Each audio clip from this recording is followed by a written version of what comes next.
Tip number 2. Have the talk. Have the talk. Yes. Not that talk, no. Talk to plants.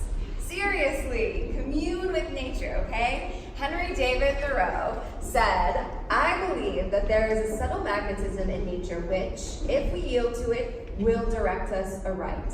In Japan, they are doing research on forest bathing, and Theodora knows, yes, good. And the research is spreading to the US. The research shows very clearly that spending time in trees actually reduces the stress hormones. It boosts your immune system for up to 4 hours afterwards. So now, I know we live in the city and we don't have an abundant access to trees, but there are plenty of trees. I like to, in the summertime, I live by the East River, I take my Australian cattle dog out, and we may not have a ton of trees, but there are a lot of plants.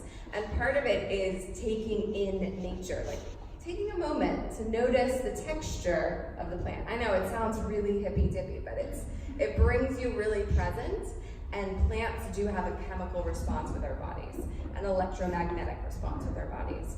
So do it. Okay. Now everybody find a plant in the room. No. See, Energi knows. Plants are good for you. In the winter, it's harder, of course, but do it anyway. Bundle up, go outside. I actually recently bought my husband an orchid and told him he has to talk to the orchid and say positive things to it every single morning. He's actually doing it. He's doing it. He's actually doing it. He's like, "Kristin and I talked to the orchid today." And it's so good for you. He's been so just angry and, he gets really worked up about everything, and it really, really helps. It brings us back into this perspective that we're part of a much larger scope of things, a much larger system.